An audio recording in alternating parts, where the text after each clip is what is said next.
तो आज का हम लोगों का जो टॉपिक है वो है ब्रेन।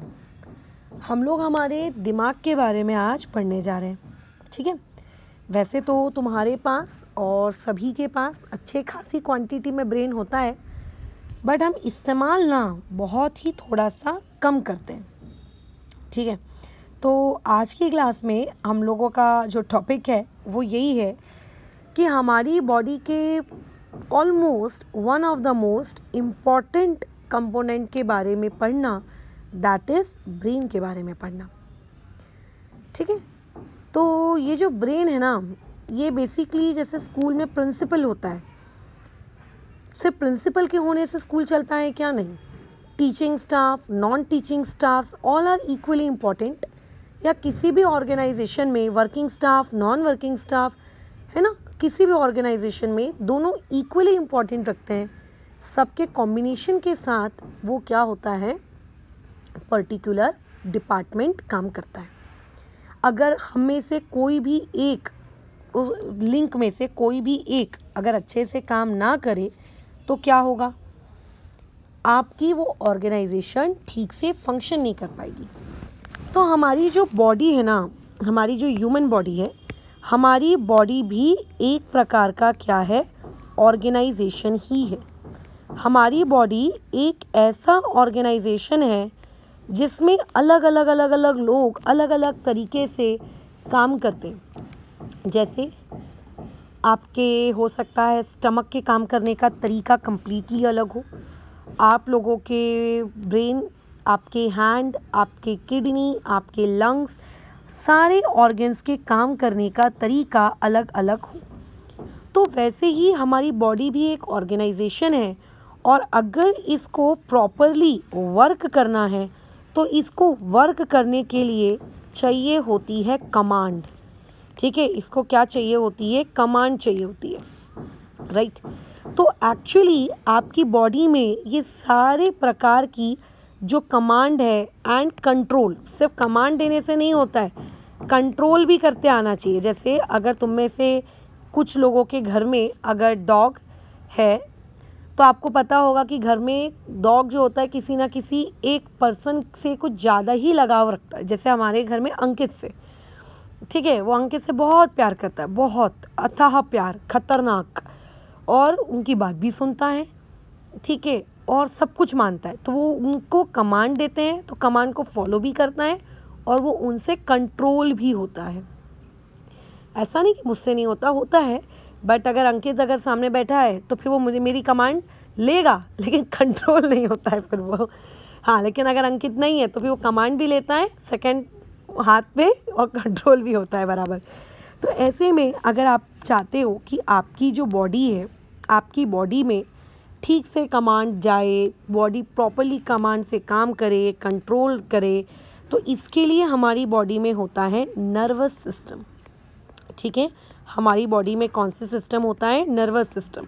जिस तरीके से डाइजेस्टिव सिस्टम होता है, जिस तरीके से हार्ट के साथ और अलग ऑर्गन्स के साथ मिलकर बनने वाला सर्कुलेटरी सिस्टम होता है, वैसे ही हमारी बॉडी में नर्वस सिस्टम भी होता है। अब ये जो आपकी बॉडी का नर्वस सिस्टम है, ये नर्वस सिस्टम है, एक सिस्टम। सिस्टम का मतलब क्या होता है? अलग अलग ऑर्गन्स का कॉम्बिनेशन। ठीक है, अलग अलग ऑर्गन्स का कॉम्बिनेशन जो आपस में इस तरीके से काम करते हैं कि प्रॉपरली काम हो। अब ह्यूमन बॉडी के अंदर नर्वस सिस्टम को दो पार्ट्स में क्लासिफाई किया जाता है। हमारी ह्यूमन बॉडी के अंदर नर्वस सिस्टम को दो पार्ट्स में क्लासिफाई किया जाता है। शॉर्ट फॉर्म में मैं लिख रही हूँ, एक को कहते हैं CNS और दूसरे को कहते हैं PNS। फुल फॉर्म भी बताती हूँ। अब देखो, N का मतलब नर्वस, S का मतलब सिस्टम, इतना तो हमको अच्छे से पता है, वो मेरे को लिखवाने की अलग से नीड नहीं है। N का मतलब है नर्वस और S का मतलब है सिस्टम। अब एक तरफ वर्ड आ रहा है C फॉर कैट और दूसरे तरफ वर्ड आ रहा है P फॉर पैरट। तो जो C फॉर कैट है वो स्टैंड करती है सेंट्रल नर्वस सिस्टम, और P फॉर पैरट जो वर्ड है, ठीक है, वो कंस्टिट्यूट करता है, उसका जो फुल फॉर्म है वो है पेरिफेरल नर्वस सिस्टम। तो बेसिकली हम लोगों की बॉडी के अंदर में दो प्रकार के नर्वस सिस्टम पाए जाते हैं। एक को हम लोग कहते हैं CNS और एक को हम लोग कहते हैं PNS। अब ये जो CNS वाला नर्वस सिस्टम है ना, इस CNS वाले नर्वस सिस्टम के दो सबसे इम्पॉर्टेंट कंपोनेंट है, दो सबसे इम्पॉर्टेंट कंपोनेंट। मैं ये नहीं कह रही हूँ कि सिर्फ और सिर्फ यही दो, और भी होंगे। अब जैसे देखो, जब सर्कुलेटरी सिस्टम की बात आती है तो दिमाग में तुरंत क्या आता है? हार्ट।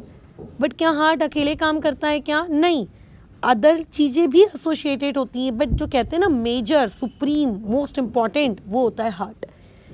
अगर बात होती है रेस्पिरेटरी सिस्टम की तो तुरंत दिमाग में आ जाता है हम लोगों के, ठीक है, कि अच्छा यहाँ पर है लंग्स।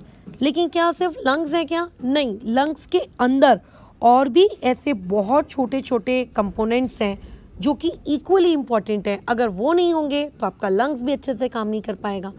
बट फिर भी किसी एक सिस्टम को सुनते बराबर किसी ना किसी ऑर्गन का हमारे माइंड में कुछ क्लिक होता है ना, तो वैसे ही आपकी बॉडी के अंदर जो सेंट्रल नर्वस सिस्टम है, ये दो बहुत इम्पॉर्टेंट ऑर्गन से बना है। उस इम्पॉर्टेंट ऑर्गन को हम लोग कहते हैं ब्रेन, और दूसरे इम्पॉर्टेंट ऑर्गन को हम लोग क्या कहते हैं? आप लोगों का स्पाइनल कॉर्ड, जिसे कहा जाता है रीढ़ की हड्डी, ठीक है, जिसे क्या कहा जाता है? रीढ़ की हड्डी। तुमने देखा होगा डायग्राम्स वगैरह में इस तरीके का खोपड़ी रहती है। मेरी डायग्राम स्किल्स उतनी अच्छी नहीं है, ठीक है, ये ऐसी खोपड़ी रहती है और इस तरीके से हमारी बैकबोन, ये ऐसी एक रीढ़ की हड्डी रहती है। So this is our brain and this is our spinal cord, SC short form में मैं लिख रही हूँ, ठीक है। इन दोनों को मिलाकर जो सिस्टम तैयार होता है, अच्छा इनके अलावा और भी कोई छोटे मोटे कंपोनेंट्स होंगे, बट मेजर ऑर्गन्स इस पर्टिकुलर सिस्टम के हैं brain and spinal cord, right. तो इन दोनों को मिला के जो सिस्टम क्रिएट होता है, उस सिस्टम को हम लोग कहते हैं सेंट्रल नर्वस सिस्टम, ठीक है। वैसे ही हमारी बॉडी में होता है पेरिफेरल नर्वस सिस्टम। अब मैडम पेरिफेरल नर्वस सिस्टम का मतलब क्या होता है, बताइए। What do you mean by the term peripheral nervous system? तो देखो, एक्चुअली में स्पाइनल कॉर्ड जब एंड होती है, जब स्पाइनल कॉर्ड ख़त्म हो जाती है, तो स्पाइनल कॉर्ड की एंडिंग पर, ठीक है, स्पाइनल कॉर्ड की एंडिंग पर आपको इस तरीके से कुछ ऐसी ब्रांचेस निकलती हुई दिखती हैं जो आपकी बॉडी के हर पार्ट में जाती हैं, हर पार्ट में, आपकी आईज़ में, आपके माउथ में, आपके स्किन में, आपके अदर ऑर्गन्स में, है ना, आपके ब्लड वेसल्स के पास, हर हर हर हर हर तरफ जाती है, हर तरफ जाती है। कहीं नहीं, ऐसा नहीं कि यहाँ नहीं जाएंगे वहाँ नहीं जाएंगे, हर तरफ जाएंगी। मतलब अगर तुम्हें टेस्ट हो रहा है कि अच्छा ये खट्टा खट्टा लग रहा है, तुम्हें स्मेल आ रहा है, ओह ये तो बदबू आ रही है, तुम्हें सुनाई आ रहा है, अरे वाह ये तो म्यूज़िक है, और तुम्हें गर्म लग रहा है, तुम्हें ठंडा लग रहा है, तुम्हें पता चल रहा है कि तुम्हारा पेट दुख रहा है, कि तुम्हारा सर दुख रहा है, तो ये सारी चीज़ों को लेकर, ठीक है, ये सारी चीज़ों को लेकर ये अलग अलग अलग अलग आपके ऑर्गन्स तक ये जाती हैं, ठीक है। तो ये जो आपकी नेटवर्किंग है, ये जो नेटवर्किंग है नर्व्स की, ठीक है, ये जो नर्व्स की नेटवर्किंग है, इस नर्व्स की नेटवर्किंग को ही बेसिकली हम लोग कहते हैं आप लोगों का पेरिफेरल नर्वस सिस्टम। तो पेरिफेरल नर्वस सिस्टम्स में आप लोगों के पास क्या होती हैं? आप लोगों के पास नर्व्स होती हैं, ठीक है, that branch of from spinal cord, जो कहाँ से शुरू हुई हैं? जो आप लोगों की स्पाइनल कॉर्ड से शुरू हुई हैं और उसके बाद कहाँ तक जाती हैं? ऑल अदर बॉडी पार्ट्स, ठीक है, आपके अलग अलग बॉडी पार्ट्स में ये ट्रैवल करती हुई जाती हैं। बराबर है, क्लियर है ये वाली चीज़? तो एक्चुअली हमारी ह्यूमन बॉडी के अंदर नर्वस सिस्टम को दो पार्ट्स में क्लासिफाई किया जाता है, ठीक है। एक होता है आपका सेंट्रल नर्वस सिस्टम और एक होता है आप लोगों का peripheral nervous system. Up to class 9 या मैं कहूँ अप टू क्लास 10 का हमारा जो भी करंटली सिलेबस है, उसमें आपके सिलेबस में आपको स्पाइनल कॉर्ड के बारे में तो कुछ नहीं पढ़ाया गया। मतलब स्पाइनल कॉर्ड का स्ट्रक्चर वगैरह कुछ नहीं है, एकदम रॉ चिल। आपको नर्व्स के बारे में डिटेल सिस्टम, ये भी आप लोगों के सिलेबस में नहीं है। कितने प्रकार की नर्व, कहाँ से जाती, किधर को जाती, कुछ नहीं है। ठीक है, आपके सिलेबस में करेंटली जो चीज़ है वो है आपका ह्यूमन ब्रेन। आपके सिलेबस में करेंटली जो चीज़ है जिसके बारे में, जिसका बेसिक्स आपको पता होना चाहिए, वो है आप लोगों का ह्यूमन ब्रेन। आपको ह्यूमन ब्रेन के बारे में पढ़ाई करनी है। ऑब्वियस है, आज की क्लास में मैंने आपको नर्वस सिस्टम के बारे में बताया, ठीक है, बट हम लोग आगे की क्लास का मैं एक छोटा सा तुमको अभी से फ्रेमवर्क तैयार करके दे रही हूँ कि आगे हमको क्या पढ़ना है। आगे की क्लास में हम लोग पढ़ेंगे ह्यूमन ब्रेन। हमको ह्यूमन ब्रेन पढ़ना है। क्या मैडम इस ह्यूमन ब्रेन को पढ़ने के बाद हम लोग इतने ज्ञानी हो जाएंगे कि हम दिमाग का ऑपरेशन कर डालेंगे? कतई नहीं। हम लोग बहुत ही बेसिक पढ़ रहे हैं। जैसे कि जब आप छोटे बच्चे रहते हो, देखना छोटे बच्चों के पास एक बॉडी पार्ट्स का एक चार्ट होता है। This is finger, this is toe, this is eyes, this is ears, this is nose, this is mouth, this is tongue, this are teeth, इस तरीके का। क्या उन्हें कोई ये बताता है क्या? देख देख बॉडी के अंदर एक हार्ट भी होता है, देख देख बॉडी के अंदर एक किडनी भी होती है, देख देख बॉडी के अंदर लंग्स भी होती है, नहीं बताते। फिर जैसे जैसे वो बच्चे जब तुम्हारी उम्र में आते हैं तो धीरे धीरे उनके सिलेबस में ये चीज़ें इंक्लूड हो जाती हैं कि अब आपने बचपन में एक्सटर्नली आपके बॉडी के अलग अलग सिस्टम्स के बारे में पढ़ा था, अब आप बॉडी के अंदर के इंटरनल सिस्टम, इंटरनल ऑर्गन्स के बारे में आप जानो। बट क्या ये इन्फॉर्मेशन सफिशिएंट है, या फिर क्या वो इन्फॉर्मेशन सफिशिएंट थी जो आपको बचपन में दी गई थी? नहीं। डिपेंडिंग ऑन योर एज आपको थोड़ी थोड़ी इन्फॉर्मेशन आपके दिमाग में, आपके ब्रेन में इम्पार्ट की जाती है, राइट। तो अभी हम लोग क्लास 10th में जो ब्रेन टॉपिक पढ़ने वाले हैं वो क्लास 9th या क्लास 10th के सिलेबस में जितना है सिर्फ उतना ही पढ़ेंगे। लेकिन जब आप हायर क्लासेस में जाओगे, लेट्स से आप 12th क्लास में गए, 12th क्लास में भी ये चैप्टर है और वहाँ पे आपको और ज़्यादा डिटेल में पढ़ना है ब्रेन के बारे में। जब आप MBBS करोगे तब आपको क्या करना है, आपको और ज़्यादा डिटेल में पढ़ना है। जब आप स्पेशलाइजेशन करोगे कि नहीं यार मैं तो अपने ब्रेन का डॉक्टर बनना चाहता हूँ, है ना, अच्छा, तो ऐसे केस में आप और ज़्यादा डिटेल्स के बारे में बातचीत करोगे। तो एक्चुअली कैसा रहता है, जैसे जैसे आप लेवल अप होते जाते हो, इन्फॉर्मेशन, जानकारी आप लोगों की बनती जाती है, बढ़ती जाती है।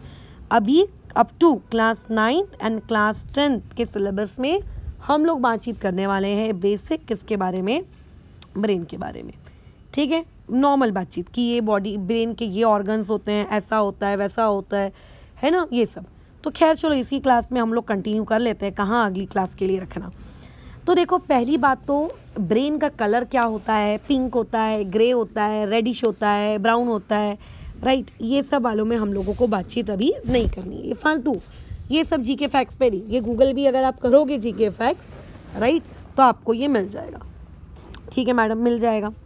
अब हम लोग जो एक्चुअली में मेन बातचीत है आप लोगों के साइंटिफिक स्ट्रक्चर वाइज कि ब्रेन का पार्ट ऐसा दिखता है, ब्रेन में ये होता है, ब्रेन में यहाँ पे ये होता है, हमें इन सब बारों में बातचीत करनी है, राइट। अच्छा, पहले तो मैं एक छोटा सा जीके फैक्ट आपको बता देती हूँ कि अगर आपके पास कोई अडल्ट ह्यूमन बीइंग है, ठीक है, अडल्ट जैसे कि अभी फ़िलहाल मैं हूँ और तुम लोग जैसे कि फ़िलहाल अभी नहीं हो, तो अडल्ट ह्यूमन ब्रेन जब उसकी ग्रोथ एंड डेवलपमेंट रुक जाता है उसकी बॉडी का, उस स्टेज पर आते आते अप्रॉक्सीमेटली उसके वजन का वेट होता है 1.5 kg अप्रॉक्स। मतलब एग्जैक्ट तुम्हारा ब्रेन और मेरे किसी और फ्रेंड का ब्रेन 1.5 किलो का होगा ऐसा नहीं है, थोड़ा बहुत माइन्यूट वेरिएशन देखने को मिल सकता है, बट अप्रॉक्सीमेटली 1.5 किलो का होता है। डन, अच्छा, ठीक है, ओके। अब मैं तुम्हें यहाँ पे मैंने जो वर्ड यूज़ किया एडल्ट ह्यूमन बीइंग, अब हम लोग यहाँ से थोड़ा सा इस चीज़ को 2 पार्ट्स में क्लासीफाई करते हैं। एक हम लोग बातचीत कर लेते हैं मेन के बारे में, एक बातचीत हम लोग कर लेते हैं वुमेन्स के बारे में। डन। अब देखो जो आदमी लोग होते हैं इनका वेट, उनके दिमाग का वेट लगभग, ठीक है, लगभग आपका यही 1.3 kg के आसपास का रहता है। और जो लेडीज़ लोग होती हैं, औरतें जो होती हैं, उनके दिमाग का वेट 1.2 kg के आसपास का होता है। तो आप कैसा है, बहुत बार ऐसा सुनोगे लोगों से, लड़कियों में ना तो दिमाग ही कम होता है। ये बकवास है। ऐसा कुछ नहीं होता कि लड़कों में ज़्यादा दिमाग होता है, लड़कियों में कम दिमाग होता है, ऐसा नहीं है। ज़्यादा दिमाग कम दिमाग इस बात पे डिपेंड करता है कि आप अपना दिमाग कितना यूज़ करते हो। हम अपनी पूरी लाइफ साइकिल में ना अपना दिमाग कभी पूरा 100% यूज़ नहीं कर पाएंगे। तो ऐसा बोलना कि नहीं लड़कियों में कम दिमाग होता है, लड़कों में ज़्यादा दिमाग होता है, ये तो खैर बकवास है। बट रियलिटी, साइंटिफिक फैक्ट पर अगर हम बात करें तो जो लड़के होते हैं इनका दिमाग भारी होता है, सिर्फ भारी होता है, ये नहीं बोल रही हूँ अच्छा होता है। 1 मिनट रुको। हेलो, हाँ हाँ मैं आ रही हूँ 5 मिनट में, ठीक है। तो ऐसा नहीं है कि लड़कों का दिमाग भारी होता है तो भैया क्वालिटी भी अच्छी होगी, ऐसा नहीं है। या लड़कियों का दिमाग मैडम हल्का होता है 100 ग्राम, ठीक है, या जितना भी है खैर, तो मैडम इनका तो दिमाग जो है ना वो अच्छा नहीं होगा, ऐसा कुछ नहीं होता है, राइट। ये जस्ट एक छोटा सा इंटरेस्टिंग जीके फैक्ट था जो कि मैंने आपको बताया। तो ये जो ह्यूमन ब्रेन है, हमें इस ह्यूमन ब्रेन के बारे में पढ़ना है, ठीक है, बराबर। ऐसे अगर आप थोड़ा गूगल करोगे तो आपको और भी बहुत सारे फन फैक्ट्स मिलेंगे गूगल पे अपने ब्रेन के बारे में। बट राइट नाउ हम लोग अभी ब्रेन के फन फैक्ट्स के बारे में पढ़ने नहीं बैठे। अब मैं जनरल इंट्रो दे रही हूँ ब्रेन का, ठीक है। ब्रेन के बारे में जो डिटेल इन्फॉर्मेशन है वो मैं आपको नेक्स्ट क्लास में ही पढ़ाऊँगी। अब देखो, ब्रेन जो होता है सबसे इम्पॉर्टेंट चीज़, बहुत नाजुक होता है। तुम अगर थोड़ा सा यूट्यूब खोलोगे और या गूगल पे अगर सर्च करोगे एक्चुअल ब्रेन इमेज तो आपको लगेगा यार ये तो कितना नाजुक सा है। तो एक्चुअल में आपका ब्रेन जो होता है बहुत नाजुक सा होता है, बहुत ही नाजुक, एकदम नाजुक सा इस तरीके का है। अब देखो कैसा होता है, कभी कभी हम खेलते हैं, कभी कभी हमको लग जाती है, हम गिर जाते हैं। तो अगर ये ब्रेन इतना नाजुक होगा तो तुम्हें नहीं लगता कि ब्रेन डैमेज हो जाएगा, हमें लग जाएगी, हमारा टूट जाएगा, हम फूट जाएंगे फिर। तो एक्चुअली हमारा ब्रेन किसी भी प्रकार के फिजिकल चीज़ से डैमेज ताकि ना हो, तो ब्रेन के आजू बाजू होती है खोपड़ी, जिस खोपड़ी में उगते हैं बाल। वैसे खोपड़ी के ऊपर स्कैल्प होता है और स्कैल्प के ऊपर बाल होते हैं, बट जो आप बाहर से जब टच करते हो तो जो कठोर कठोर सा जो आपको फीलिंग आती है ना, दिस इज या खोपड़ी, दिस इज अ खोपड़ी। In biological language we call it a skull. ये होता है स्कल, और स्कल के अंदर एक्चुअली हमारा ब्रेन प्रोटेक्टेड फॉर्म में बैठा रहता है। क्यों? क्योंकि ब्रेन इतना नाजुक है कि कल को अगर हमारे ब्रेन को थोड़ा सा भी डैमेज अगर हो गया, तो थोड़ा सा भी कोई फिजिकल जर्क अगर लग गया तो हमारे ब्रेन को धक्का बैठ सकता है, डैमेज हो सकता है। इसीलिए ब्रेन के आजू बाजू सोचो, नेचर ने ताकि सोच समझ के हमारे ब्रेन को प्रोटेक्ट करने के लिए उसके आजू बाजू क्या बना दी, खोपड़ी बना दी। उसके आजू बाजू क्या बना दी, खोपड़ी बना दी। बट अब मैं तुमको एक छोटी सी जीके की इन्फॉर्मेशन देती हूँ। मैं एक गिफ्ट लेकर आई थी कई सालों पहले। हमारे जो लैंडलॉर्ड थे, जहाँ हम पहले रहते थे, वो क्रिश्चियन थे, उनकी शादी हुई थी, तो हम लोग उनके लिए गिफ्ट लेकर आए थे। अगर आप हम लोग तो खैर क्रिश्चियन स्कूल में मैं पढ़ी बली हूँ, तो उसमें हम लोगों के स्कूल में दिवाली हॉलीडेज़ देखो नहीं मिलती थी। बचपन से 6th स्टैंडर्ड 5th स्टैंडर्ड तक मैं अलग स्कूल में थी, तो वहाँ दिवाली हॉलीडेज़ का सिस्टम ही नहीं था। वहाँ मिलती थी direct Christmas holidays up to 30 days, सीधा 1 महीने का हॉलीडे पूरा। वो विंटर वैकेशन जैसे फॉरेन कंट्रीज़ में होता है, हमें वैसा मिलता था। और क्रिसमस सेलिब्रेशन का पूरा हॉलीडे मिलने से पहले 1 वीक तक क्रिसमस सेलिब्रेशन होता था हमारे स्कूल में। तो हम लोग बचपन से ही, अब from nursery onwards up to 5th class में स्कूल में पढ़ी हूँ। मैं देखती आ रही थी कि किस तरीके से जीसस क्राइस्ट, 1 मिनट को भाई बहुत नीचे से जा रहा है,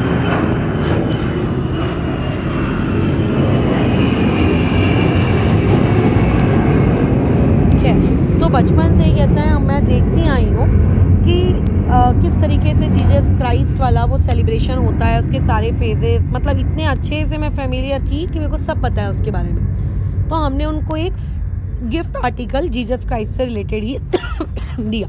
वो क्रिश्चियन थे।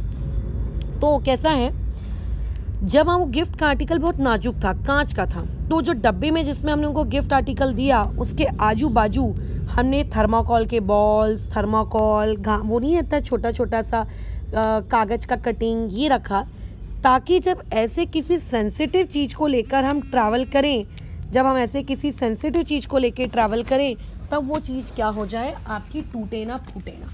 तो अगर मान लेते हैं आपके स्कल के अंदर इस तरीके से नाजुक सा ब्रेन होगा, और कल को अगर आप अपने ब्रेन को इधर उधर उल्टाओगे, पेड़ से उल्टा लटकोगे, तो आपको नहीं लगता कि आपकी खोपड़ी से वो ब्रेन टकराएगा और आपका क्या कहते हैं वो पर्टिकुलर ब्रेन डैमेज हो जाएगा। तो सोचो, इस चीज़ से भी डैमेज होने से बचने के लिए स्कल और ब्रेन, इन दोनों के बीच में एक लेयर होती है, जिस लेयर के बारे में हम कल पढ़ेंगे, ठीक है, जो हमारे ब्रेन को शॉक से प्रिवेंट करती है जब हम अपनी मुंडी हिलाते हैं, ताकि हमारा जो ब्रेन है वो अपनी जगह से हिले ना, वो अपनी जगह पर ही फिक्स रहे। अगर हिलेगा, खोपड़ी से टकराएगा तो टूटेगा, लगेगा, इससे बचाने के लिए। तो ब्रेन, इसके बाजू एक लेयर और उसके बाजू में एक और आउटर लेयर जिसे हम कहते हैं स्कल, ठीक है।